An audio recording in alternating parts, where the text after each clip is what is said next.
दूध, जिसकी हर कॉन्टिनेंट में खपत है। और अगर आप मिडिल ईस्ट में रहते हैं तो हो सकता है कि आपके यहाँ दूध आता हो यहां से। ये है सऊदी अरेबिया में अल मराई की मेगा फैक्ट्री। कई बार तो समझ नहीं आता कि ये मूव क्या हो रहा है, आसपास क्या हो रहा है। इतनी बड़ी जगह है ये। इस मेगा फैक्ट्री में दूध की लाखों बॉटल्स तैयार होती हैं। यहां से सिर्फ दूध ही बाहर नहीं जाता, योगर्ट्स, चीजेस और जूसेस का भी यहां बड़े पैमाने पर प्रोडक्शन होता है। इस फैक्ट्री में छत तक हाई टेक इक्विपमेंट लगे हुए हैं। मैं यहाँ काम पर बड़ी बड़ी मशीनों से खेलता हूँ। इतने बड़े पैमाने पर मिल्क डिलीवर करने के लिए जरूरत होती है मेगा फैक्ट्रीज की।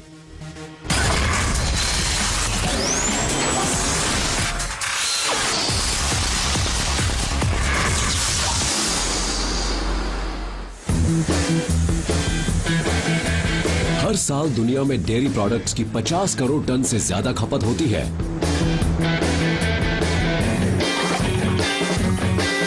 और सऊदी अरेबिया के सबसे बड़े खिलाड़ियों में से एक है अल मराई डेयरी। इसका नाम और प्रोडक्ट्स पूरे मिडिल ईस्ट में फेमस हैं। इस मेगा फैक्ट्री से निकलने वाले बेस्ट सेलर्स में से एक है हमारा जाना पहचाना दूध। कितना? हर रोज 1 करोड़ ग्लास के बराबर।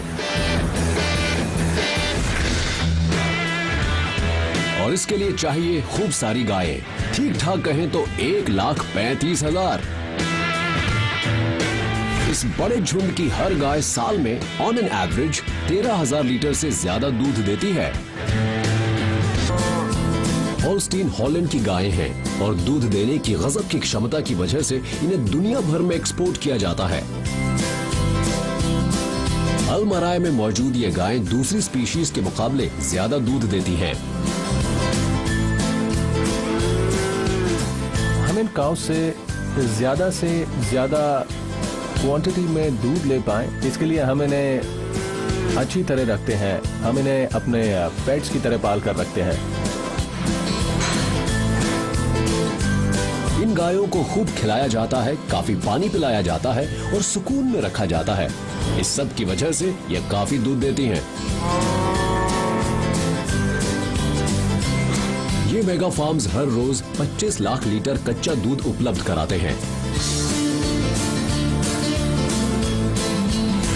लेकिन इससे पहले कि ये दूध दे सके, इन्हें बछड़ों को पैदा करना होता है। फार्म पर बुल्स नहीं है, इसलिए फीमेल्स को आर्टिफिशियल इंसेमिनेशन से इम्प्रेग्नेट किया जाता है। स्पीशीज वही इस्तेमाल होती है जो सबसे ज्यादा दूध देती है।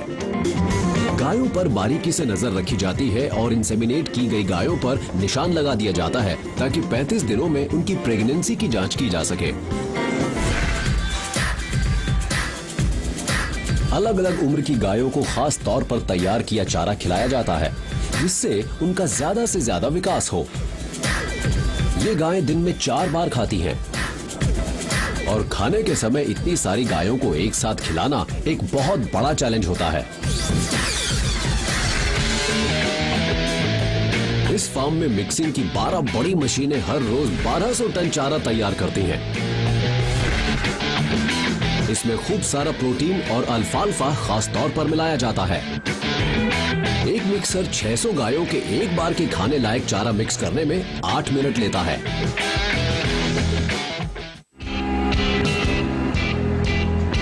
चारे का जैसा मिक्स होता है उसके हिसाब से ट्रक इसे गायों के बड़े या छोटे बछड़ों तक पहुंचाते हैं। एक दिन में वो तकरीबन 50 किलो चारा खाते हैं और इस सब का वक्त पर डिलीवर होना और प्रिसाइज होना बहुत जरूरी होता है। इन्हें चारा खाने में करीब 1 घंटा लगता है और फिर उसके बाद ये गायें जाती हैं मिल्किंग पार्लर में ताकि पंपिंग प्रोसेस शुरू हो। और सारा दूध निकाल लिए जाने के बाद उसे फैक्ट्री भेजा जाता है। इस मेगा फैक्ट्री में दूध साइलोस से होता हुआ प्रोसेसिंग, लेबलिंग और फिलिंग में जाता है। लेकिन पहले यहां ब्लो मोल्डिंग एरिया में बॉटल्स बननी जरूरी हैं। और दूध की ये हार्ड बॉटल्स यहाँ साइट पर ही बनाई जाती हैं। ये बनाई जाती हैं हाई डेंसिटी पॉलीएथिलीन यानी HDPE से। ये प्लास्टिक के छोटे छोटे दाने होते हैं। ये दुनिया में सबसे ज्यादा इस्तेमाल होने वाले प्लास्टिक में से एक है, जिससे ग्रोसरी बैग्स, पाइप्स और खिलौने तक बनाए जाते हैं। दूध की बॉटल्स बनाने के लिए ये एकदम सही है, क्योंकि इसके पॉलीमर्स हल्के, ड्यूरेबल और लॉन्ग लास्टिंग होते हैं। हर रोज इन दानों की 12,000 से ज्यादा बोरियों को तकरीबन 4 लाख बॉटल्स की शक्ल दे दी जाती है। एक साल में यहाँ 45,000 टन HDPE यूज होता है, तो ये क्वांटिटी बहुत ज्यादा है, कम नहीं है।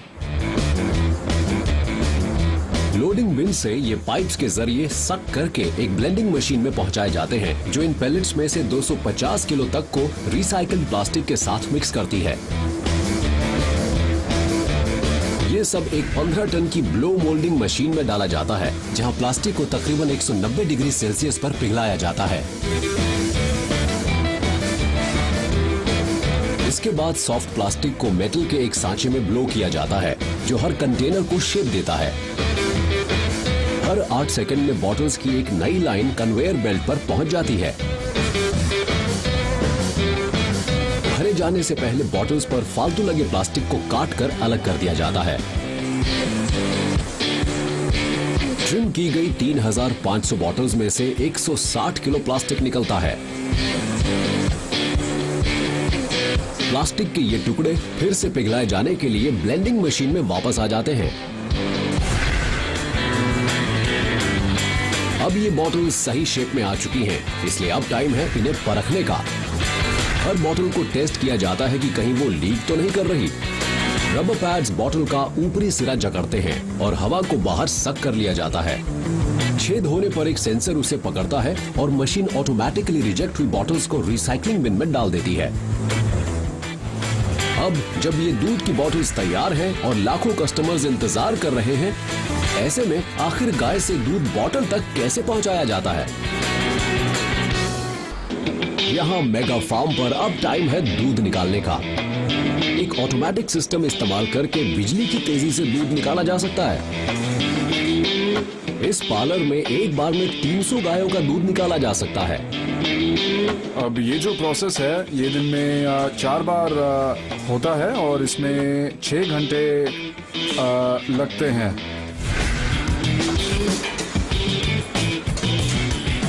इतनी सारी गायें हैं, इसलिए ये ध्यान रखना जरूरी है कि कोई छूट ना जाए। हर गाय के बाएं पैर में एक माइक्रोचिप लगी हुई है, जो उसकी हर हरकत को पकड़कर कंट्रोल रूम तक पहुंचाती है, जो इस पर भी नजर रखता है कि उसने कितना दूध दिया। दूध निकालने के ये डिवाइस इस तरह काम करते हैं जैसे गाय का बछड़ा दूध पीता है। इस पल्सेशन से दूध तेजी से बाहर आता है और इस पूरे प्रोसेस में सिर्फ 12 मिनट लगते हैं और एक गाय एक दिन में 90 लीटर तक दूध दे सकती है। इसका मतलब ये हुआ कि इन 6 मेगा फार्म से रोजाना 25 लाख लीटर से ज्यादा दूध मिलता है।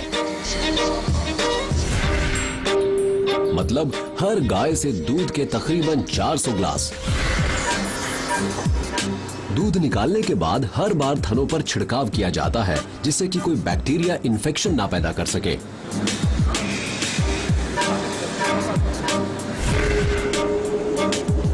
मिल्किंग एरिया के ठीक नीचे पंप किया सारा दूध पहले इन वाल्व से फिल्टर किया जाता है, ताकि कोई तिनका वगैरह हो तो निकल जाए। इसके बाद ये एक स्टेराइल पाइप से होता हुआ होल्डिंग एरिया में पहुंचता है, जहां इसे 3 डिग्री सेल्सियस पर ठंडा किया जाता है, ताकि कोई माइक्रो ऑर्गेनिजम्स पैदा ना हो पाए। ठंडा किया हुआ दूध फिर पंप करके स्टील के 4 होल्डिंग साइलोस में भेजा जाता है और अब ये ले जाए जाने के लिए तैयार है। कुछ ही घंटों में इसे रेफ्रिजरेटेड टैंकर्स में भर दिया जाता है, जिसकी कैपेसिटी 30,000 लीटर्स होती है। 30 मिनट बाद ट्रक फार्म से निकल जाता है। उससे पहले ये डिसइंफेक्टेंट शावर से गुजरता है, जिससे कि गायों को हो सकने वाली फुट एंड माउथ डिजीजेस से बचाया जा सके।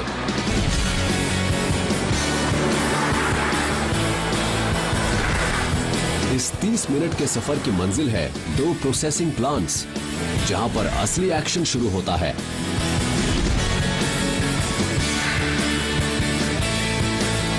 हर रोज तकरीबन 80 टैंकर इन अनलोडिंग बेस तक कच्चा दूध पहुंचाते हैं। इससे पहले कि ये पीने लायक बने, इसे कई प्रोसेसेस से गुजरना होता है ताकि ये पक्का हो जाए कि इसकी क्वालिटी एकदम सही है। और ये होता है पैस्चराइजेशन रूम में। कच्चे दूध को पहले आपस में मिलाते हैं, यानी होमोजेनाइज करते हैं।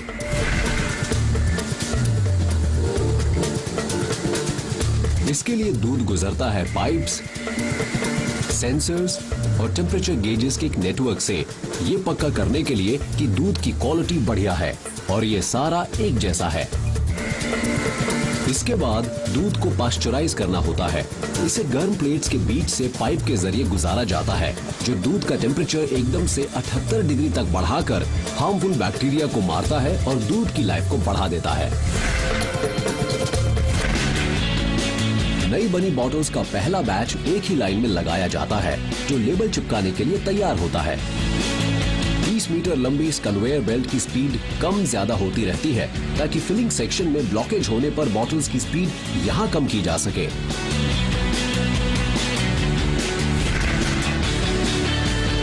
हर घंटे लेबल्स का एक रोल 16,000 बॉटल्स पर चिपकता है। लेकिन इससे पहले कि कोई बॉटल भरी जाए, ढक्कनों का बनाया जाना जरूरी होता है। हमारी प्रोडक्शन कैपेसिटी को जाहिर है लाखों में नापा जाता है।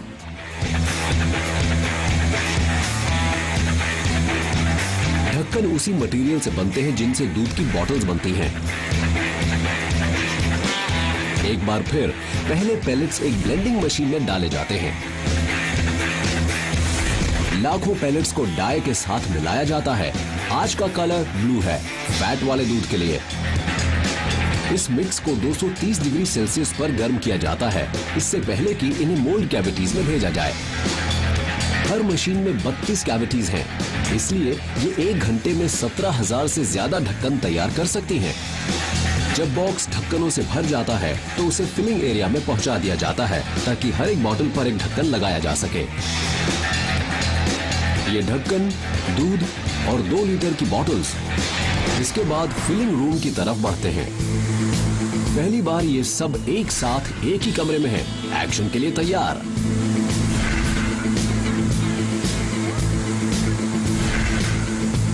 दूध को जहां होमोजेनाइज और पैस्चराइज किया गया था, उस प्रोसेसिंग रूम से पाइप्स सीधे फिलर बोल तक आते हैं।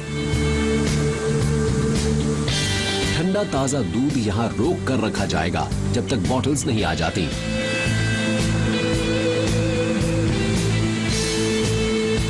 एक एक करके बॉटल्स के आने के साथ ही उन पर पहले प्रोडक्शन और एक्सपायरी डेट्स को छापना होता है। हर बॉटल के बाहर की तरफ प्रेशराइज्ड इंक ड्रॉपलेट्स छोड़ी जाती हैं।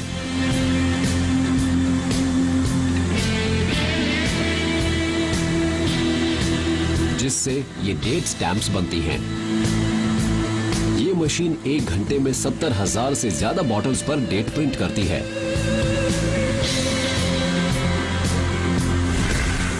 और अब टाइम है दूध को भरने का। हर बॉटल फिलर बोल के नीचे से गुजरती है और एक मैकेनिकल लिफ्टर इसे एक नोजल से जोड़ देता है, जो दूध भरना शुरू कर देती है। हर बॉटल को भरने में तकरीबन 4 सेकंड लगते हैं।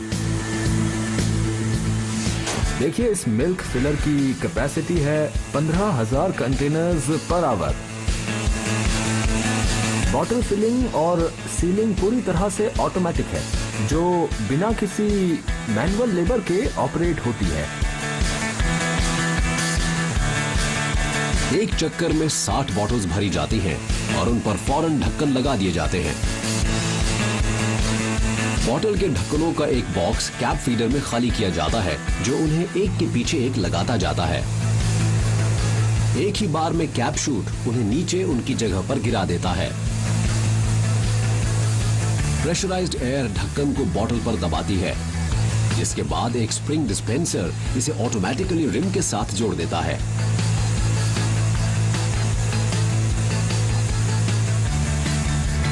ढक्कन लगी बोतल इंस्पेक्शन से गुजरती है। खराब ढक्कन लगी बोतल्स को मैन्युअली हटा दिया जाता है। लेकिन काम अभी पूरा नहीं हुआ है। बॉटल्स पैक की जा सके उससे पहले उन्हें एक वाटर शावर से निकाला जाता है। इससे यह पक्का हो जाता है कि बॉटल्स पर अगर कहीं दूध गिरा हो तो वो साफ हो जाए। बॉटल्स भर जाने पर इन लाखों प्रोडक्ट्स पर नजर कैसे रखी जाती है? इसका जवाब है बेहद बड़ी खास तरह की स्टोरेज फैसिलिटी।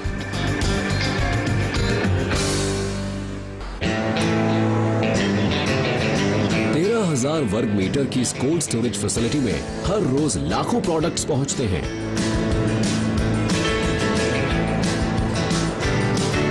इसमें 3 सेक्शंस हैं, जिनमें 2,35,000 क्रेट्स तक रखे जा सकते हैं। यहां सबसे इंपॉर्टेंट चीज है स्पीड। इन ताजा प्रोडक्ट्स को फैक्ट्री से कस्टमर्स के दरवाजे तक पहुंचाने में टाइमिंग की बहुत इंपॉर्टेंस होती है।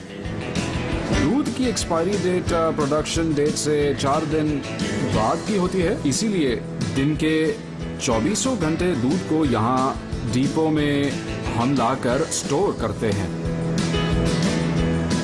दूध को ताजा रखने के लिए 30 बड़ी air conditioning units warehouse को 4 से 5 डिग्री के बीच ठंडा रखती हैं। यानी उतना ही टेम्परेचर जितना कंटेनर ट्रक्स में होता है।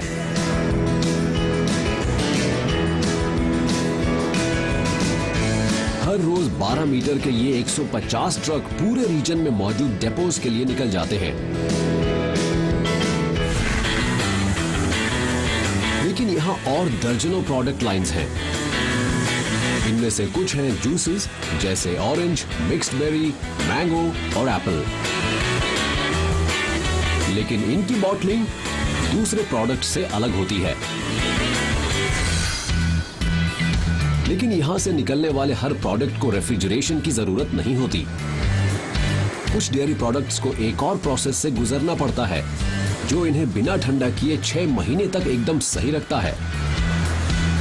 और ये है अल्ट्रा हाई टेम्परेचर या UHT प्रोसेसिंग। इसे बाहर भेजना आसान है और कोल्ड टेम्परेचर्स पर स्टोर करने की ज़रूरत नहीं होती। मतलब ये कि कोई भी आदमी प्रोडक्ट को इस्तेमाल करने के लिए इन्हें नॉर्मल रूम टेम्परेचर पर स्टोर कर सकता है। UHT प्रोसेस पैस्चराइजेशन और होमोजेनाइजेशन से शुरू होता है, वैसे ही जैसे ताजा दूध के साथ होता है। लेकिन फिर इसे एक और प्रोसेस से गुजारा जाता है, ये पक्का करने के लिए कि ये लंबे वक्त तक पीने लायक रहे।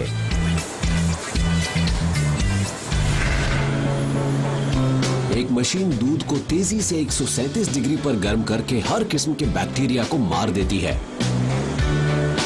स्टेरलाइज किए जाने के बाद इसे फौरन ठंडा करके रूम टेम्परेचर पर लाया जाता है। और लीजिए, काम पूरा हुआ। कच्चा दूध लंबे वक्त तक ठीक रहने वाला UHT दूध बन जाता है। एक स्टेराइल फिलिंग मशीन दूध को प्लास्टिक कार्टन्स में जमाती है, 1 घंटे में 24,000 पैक्स की स्पीड से। फिर कार्टन्स को सील और पैक करके पैलेट बनते हैं। लेकिन भेजे जाने से पहले इन्हें 7 दिन तक यही रखा जाता है। इससे फैक्ट्री को हर बैच की जांच करने का टाइम मिल जाता है कि कहीं इसमें कोई बैक्टीरिया तो नहीं है।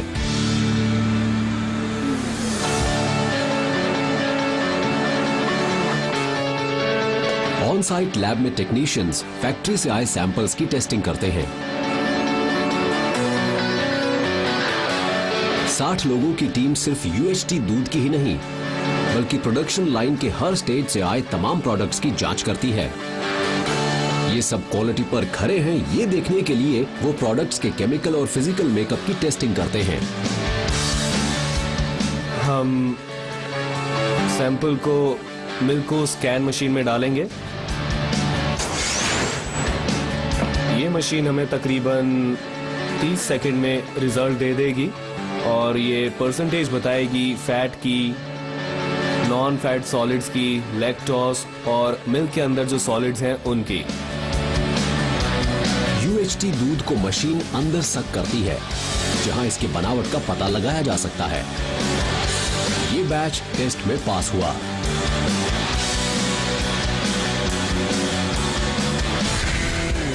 भेजे जाने की हरी झंडी मिलने के बाद ये UHT बैच सीधे एक अलग लॉन्ग लाइफ स्टोरेज फैसिलिटी की तरफ बढ़ जाता है। मिडिल ईस्ट में ये अपनी तरह की पहली फैसिलिटी है।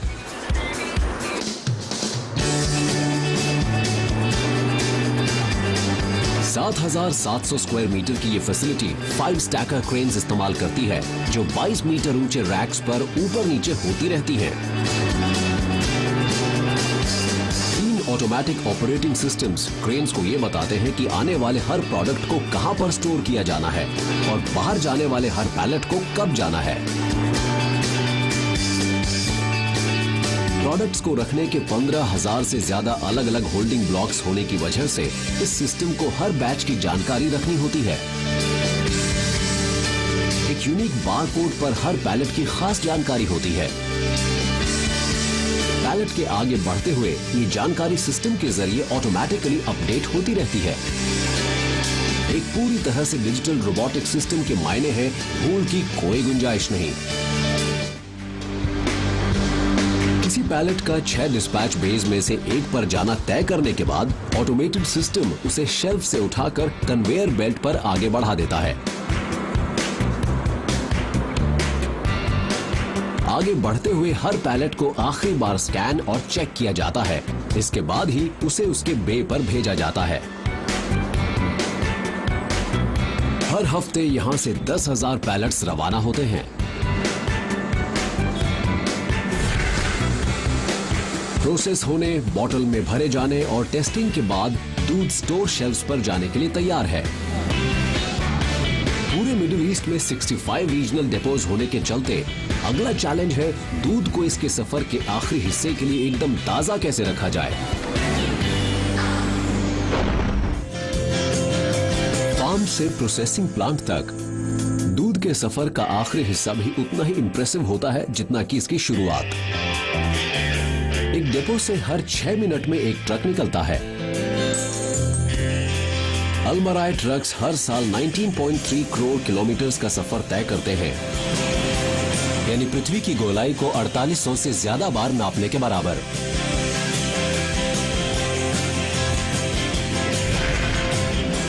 सऊदी अरेबिया की कैपिटल रियाद की एक सुपरमार्केट तक का ये सफर तो छोटे सफर में से एक है, लेकिन जहां जहां ये ट्रक्स रुकते हैं वहां हर स्टोर पर सफर का आखिरी स्टेप एक सा ही होता है। ड्राइवर्स प्रोडक्ट्स को उतारते हैं और उन्हें सीधे चिलर शेल्फ्स पर रख दिया जाता है और इसी के साथ पूरा होता है ये प्रोसेस। गाय से सुपरमार्केट शेल्फ तक इस तरह बनाता है अल्मराई दूध और दूसरे प्रोडक्ट्स अपने लाखों कस्टमर्स के लिए।